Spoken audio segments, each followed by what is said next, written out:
Kalau orang-orang kafir, mereka menyaksikan para malaikat. Orang-orang kafir mereka menyaksikan malaikat. Dan ini kata para ulama, hikmahnya adalah karena orang yang sudah beriman tidak membutuhkan bukti. Tapi orang-orang kafir membutuhkan bukti. Sebagaimana kasus sekarang, banyaknya orang-orang kafir yang mengadakan penelitian di langit, di bumi, di dalam kedalaman lautan, mengeluarkan uang sampai jutaan dolar. Semua itu ya tidak dilakukan oleh seorang muslim. Kenapa?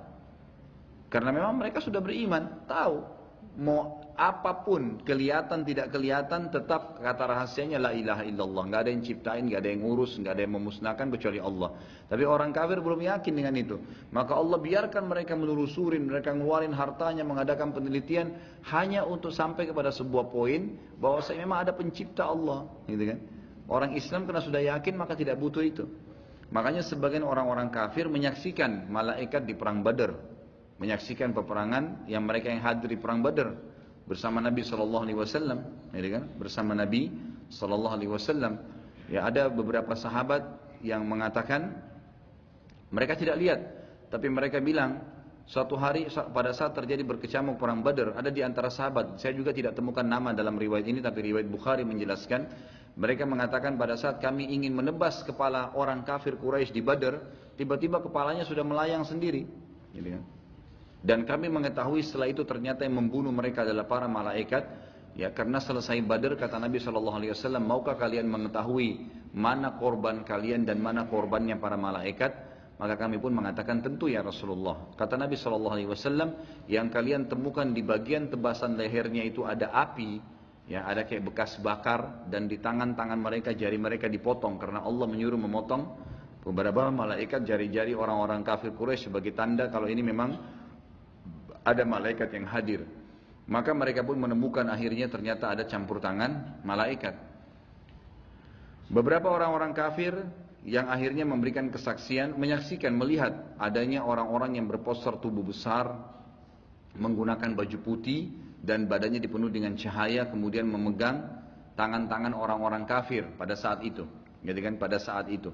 Ada juga di antara mereka yang tidak menyaksikan tapi merasakan dahsyatnya malaikat itu. Seperti paman Nabi sendiri Abbas radhiyallahu anhu. Pada saat beliau terjadi perang Badar, Abbas belum masuk Islam. Kita tahu paman Nabi SAW di antara 10 orang bersaudara, ya, saudara ayahnya Nabi SAW ada 4 paman laki-laki, 2 yang mendapatkan masa kenabian, 2 beriman, 2 kafir.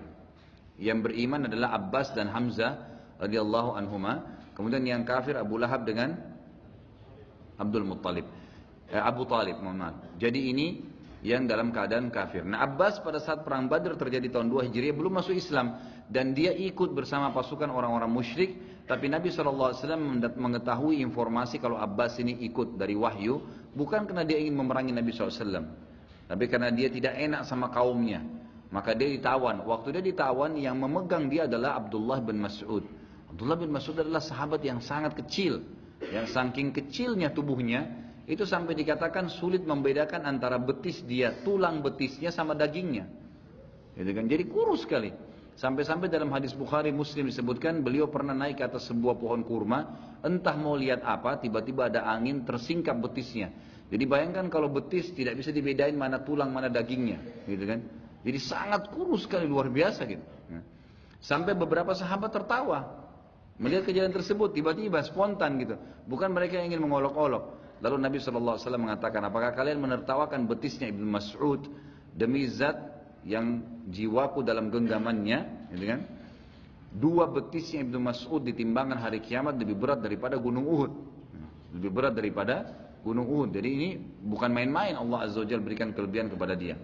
Abdullah bin Mas'ud yang sangat kurus memegang Abbas. Abbas ini paman Nabi SAW yang memang postur tubuhnya tinggi besar, ya, tinggi besar. Bahkan dikatakan dalam beberapa athar tubuhnya itu lebih kekar dari Nabi SAW. Nabi saya sudah kekar, apalagi ini lebih besar Abbas. Waktu Abdullah bin Mas'ud memegang tangannya Abbas menjadi tawanan, jadi Abbas menjadi tawanannya Abdullah bin Mas'ud.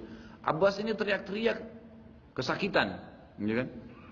Lalu orang-orang pun lihat heran, Abdullah bin Mas'ud cuman tulang semua gitu. Megang orang yang sebesar ini bisa kesakitan, bagaimana modelnya gitu? Nggak mungkin. Akhirnya Setelah itu Abbas mengucapkan syahadat, lalu ditanya, wahai Abbas, postur tubuhmu sebesar ini, lalu kamu dipegang oleh Abdullah bin Mas'ud yang kurus seperti itu, bagaimana bisa kamu teriak? Dia bilang, demi Allah, waktu dia memegang tanganku seperti saya merasakan ada besi yang sangat kuat yang membuat tanganku kesakitan dan tidak bisa bergerak. Kata sebagian sahabat, itulah campur tangan malaikat. Ya. Jadi sebenarnya bukan Abdullah bin Mas'ud yang memegang itu, sehingga Abbas merasa kesakitan. Jadi ada partisipasi malaikat ini hadir dalam kehidupan, hadir dalam kehidupan.